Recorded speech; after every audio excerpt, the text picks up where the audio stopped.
بسم الله الرحمن الرحيم. السلام علیکم ورحمۃ اللہ وبرکاتہ۔ الحمد للہ وکفی وسلام علی عبادہ الذین اصطفی، اما بعد۔ حاضرین و ناظرین، یہ درس نمبر 1852 ہے اور آج سورہ حامیم السجدہ کی 2 آیتوں کی تلاوت اور تشریح کی جائے گی۔ آیت نمبر 39 اور 40، 39 and 40۔ چلیے سب سے پہلے ہم ان 2 آیتوں کی تلاوت کرتے ہیں، لفظی ترجمے اور ترجمے کے بعد تشریح کرتے ہیں۔ اعوذ باللہ من الشیطان الرجیم، بسم اللہ الرحمن الرحیم۔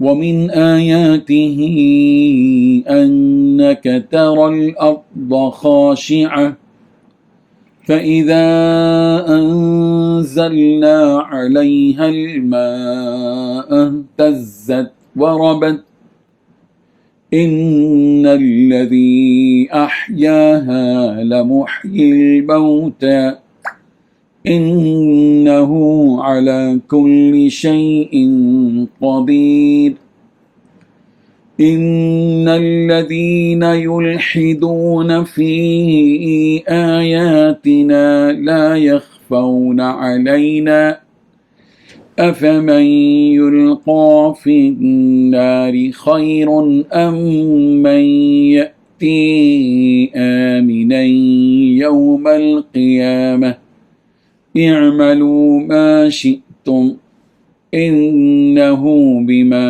تعملون بصير صدق اللہ العظیم۔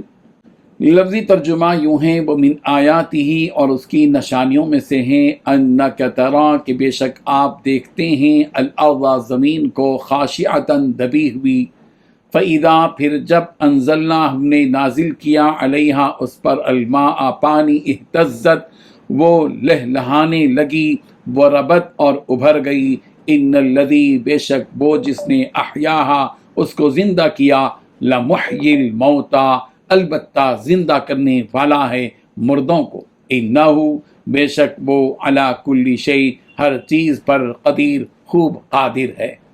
ان الذین، بے شک وہ لوگ جو، یلحدون، کجروی کرتے ہیں، فی آیاتنا، ہماری آیتوں میں، لا یخفون، وہ مخفی نہیں رہتے، علینا، ہم پر، افمن یلقا، کیا پھر جو شخص وہ ڈالا جائے گا، فی النار، آگ میں، خیر، بہتر ہے، ام من یأتی، یا وہ جو آئے گا، آمنا، امن سے، یوم القیامہ، قیامت کے دن، اعملو، تم عمل کرو، ما، جو، شئتم، تم چاہو، انہو، بلا شبہ وہ، بما، اس ساتھ اس کے جو، تعملون، تم عمل کرتے ہو، بصیر، خوب دیکھنے والا ہے۔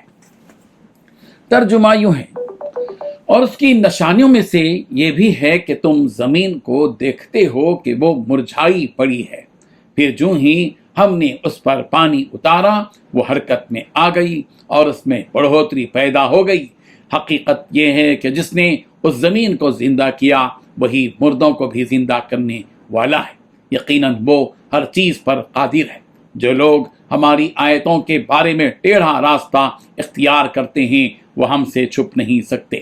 بھلا بتاؤ کہ جس شخص کو آگ میں ڈال دیا جائے وہ بہتر ہے، یا وہ شخص جو قیامت کے دن بے خوف و خطر آئے گا؟ اچھا، جو چاہو کر لو، یقین جانو کہ وہ تمہارے ہر کام کو خوب دیکھ رہا ہے۔ ان 2 آیتوں میں 8 باتیں بیان کی گئی ہیں۔ پہلی بات، اس کی نشانیوں میں سے یہ بھی ہے کہ تم زمین کو دیکھتے ہو کہ وہ مرجھائے پڑی ہے۔ دوسری بات، پھر جیسے ہی ہم نے اس پر پانی اتارا، وہ حرکت میں آ گئی۔ تیسری بات، اس میں بڑھوتری پیدا ہو گئی۔ چوتھی بات، حقیقت یہ ہے کہ جس نے اس زمین کو زندہ کیا، وہی مردوں کو بھی زندہ کرنے والا ہے۔ پانچویں بات، یقیناً وہ ہر چیز پر قادر ہے۔ چھٹی بات، جو لوگ ہماری آیتوں کے بارے میں ٹیڑھا راستہ اختیار کرتے ہیں، وہ ہم سے چھپ نہیں سکتے۔ ساتویں بات، بھلا بتاؤ کہ جس شخص کو آگ میں ڈال دیا جائے وہ بہتر ہے، یا وہ شخص جو قیامت کے دن بے خوف و خطر آئے گا۔ آٹھویں بات، اچھا چلو، جو چاہے کر لو، مگر یاد رکھو کہ وہ تمہارے ہر کام کو خوب دیکھ رہا ہے۔ بزرگان محترم، اللہ تعالیٰ کی قدرت کی نشانیوں میں سے ایک اہم نشانی یہ وسیع و عریض زمین ہے جس پر ہم چل پھر رہے ہیں، اور جس پر ہم اپنے مکانات بناتے ہیں، اور جس زمین سے اگنے والی ترکاریاں، پھل پھلاریاں اور غلے ہماری طاقت اور صحت و لذت کا ذریعہ بنتے ہیں، اسی زمین کا ذکر یہاں یوں کیا گیا کہ تم اس زمین کو دیکھتے ہو کہ جب تک اس زمین پر پانی نہیں برستا وہ کیسے دبی ہوئی سنسان اور بنجر نظر آتی ہے۔ ایسا لگتا ہے کہ گویا یہ مردہ پڑی ہوئی ہے، لیکن اب اللہ تعالیٰ اس زمین پر آسمان سے اپنی قدرت کے ذریعے پانی برساتا ہے تو اس میں ایک جان سی آ جاتی ہے، حرکت پیدا ہو جاتی ہے، پھر اس پر سبزہ اگنے لگتا ہے، گویا کہ وہ مردہ حالت سے زندہ حالت کی جانب لوٹ آئی ہے۔ اسی طرح کل جب قیامت کا دن ہوگا تو جتنے لوگ مردہ زمین کے نیچے یا جہاں کہیں بھی پڑے ہوں گے ان سب کو اللہ تعالیٰ پھر سے ایک زندگی بخشے گا۔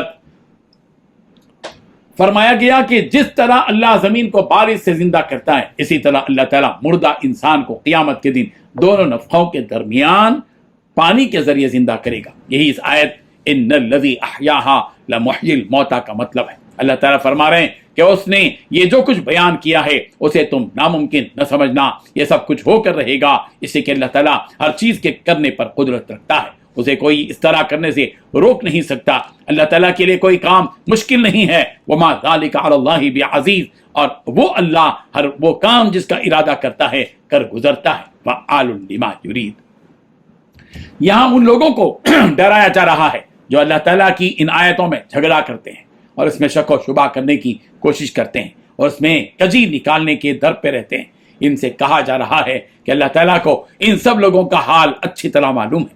جو لوگ بھی اللہ تعالیٰ کی آیتوں کے ساتھ چھیڑ چھاڑ کرتے ہیں اور اس کا ایسا مطلب نکالنے کی کوشش کرتے ہیں جو اللہ تعالیٰ کا مقصد نہ ہو، تو ایسے لوگوں کو اللہ تعالیٰ کل قیامت کے دن ایک ایک کر کے پکڑے گا اور ان سب کو جہنم کی آگ میں جھونک دے گا۔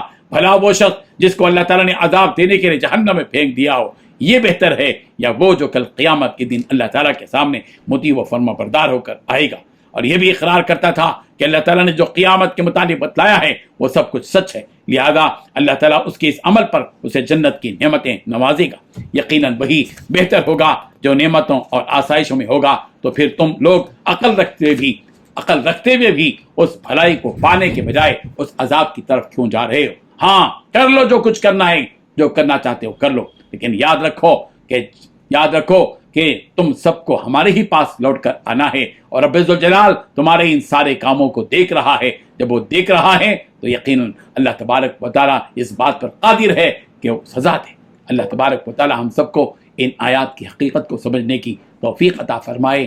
آمین۔ وآخر دعوانا ان الحمد للہ رب العالمین۔